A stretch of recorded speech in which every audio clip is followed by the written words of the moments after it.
Hello అండి, నమస్తే. Welcome back to our channel. ఎలా ఉన్నారు అందరూ? బాగున్నారా? నేను కూడా చాలా బాగున్నాను. ఈరోజు మరో కొత్త రెసిపీతో అయితే మీ ముందుకు వచ్చేసానండి. చపాతీ అయినా, రైస్ అయినా, పరోటా అయినా ఈ కర్రీ చాలా సూపర్గా ఉంటుందండి. ఈ పద్ధతిలో ఒకసారి చేసి చూడండి. ప్లేట్ కూడా నాకేస్తారంటే ఒప్పుకోండి. మరి ప్రాసెస్ చూసే ముందు ఇలాంటి వంటల కోసం మన ఛానల్ని సబ్స్క్రైబ్ చేయండి. పక్కన ఉన్న ఆల్ బటన్ని క్లిక్ చేయండి.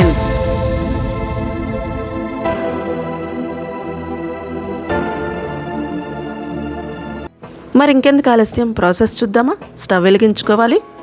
స్టవ్ పైన కడాయి పెట్టి కొంచెం హీట్ అయిన తర్వాత 2 స్పూన్ల వరకు ఆయిల్ వేసుకోవాలి.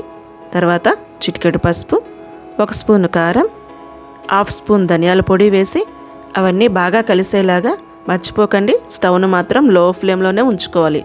అలా 2 సెకండ్స్ వరకు కలుపుతూ వేయించాలి. ఆ తర్వాత ముందుగానే ఉడికించిన 6 కోడిగుడ్లు తీసుకుంటున్నాను ఇక్కడ నేను.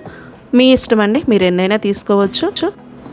వాటికి చిన్న చిన్న కార్డ్స్ పెట్టేసుకొని మనం వేసుకున్న కారం మిశ్రమంలో వేసి రెడ్డిష్గా వచ్చేంత వరకు కూడా స్టవ్ని లో ఫ్లేమ్లో మాత్రమే ఉంచి వేయించుకోవాలి. చూడండి, ఇలా మనకి రెడ్డిష్గా రావాలండి ఎగ్స్ పైన. అలా వచ్చిన తర్వాత స్టవ్ ఆఫ్ చేసుకొని పక్కకు తీసుకుందాం. ఇప్పుడు స్టవ్ వెలిగించి మరో కడాయి పెట్టుకొని 4 స్పూన్స్ వరకు ఆయిల్ వేసుకోవాలి. ఇప్పుడు స్టవ్ని లో ఫ్లేమ్లో ఉంచి ఆయిల్ లైట్గా హీట్ అయిన తర్వాత 2 స్పూన్స్ అల్లం చిన్నులపాయ పేస్ట్ వేసుకొని అది పచ్చివాసన పోయేంత వరకు కూడా వేయించుకోవాలి. ఇలా కదుపుతూ అడుగంటకుండా దగ్గరుండి పచ్చివాసన పోయేంత వరకు వేయించాలి. ఆ తర్వాత 4-5 పచ్చిమిర్చి చీలికలు, 1 పెద్ద కప్పు నిండా ఉల్లిపాయ ముక్కలు వేసుకొని కొంచెం సాల్ట్ వేసి అవి రెడ్ అండ్ బ్రౌన్ కలర్లో వచ్చేంత వరకు కూడా ఉల్లిపాయలు వేయించుకోవాలి. అవి అలా వేగిన తర్వాత 1 స్పూను గరం మసాలా వేసుకోవాలి. తర్వాత మీ టేస్ట్కి సరిపడా కారం వేసుకోవాలి.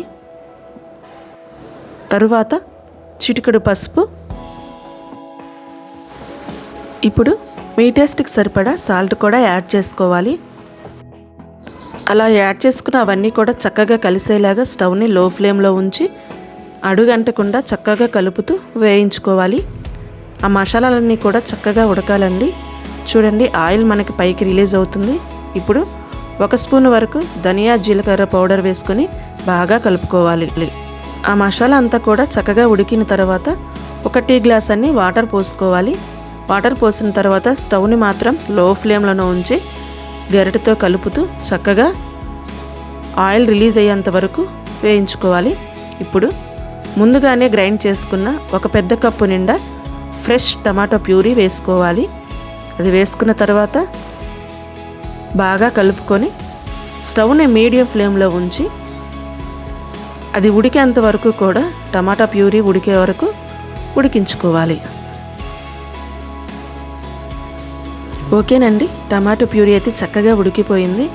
ఇప్పుడు ముందుగానే వేయించి పొడి కొట్టుకున్న జీడిపప్పు పొడి నేను 1 స్పూనున్నర వరకు వేస్తున్నాను ఇక్కడ. ఇప్పుడు ఒకసారి బాగా కలిపి మనకు ఆ జీడిపప్పు అనేది పచ్చివాసన పోయేంత వరకు కూడా స్టవ్ని లో ఫ్లేమ్లో ఉంచి మధ్యలో అడుగంటకుండా కదుపుతూ చక్కగా వేయించుకోవాలండి, మంచి స్మెల్ వచ్చేంత వరకు. అలా వేగిన తర్వాత 1 టీ గ్లాసున్నర వరకు వాటర్ పోసుకోవాలి. వాటర్ పోసిన తర్వాత స్టవ్ని మీడియం ఫ్లేమ్లో ఉంచేసి కొంచెం గ్రేవీ దగ్గర పడేంత వరకు ఉడికించాలి.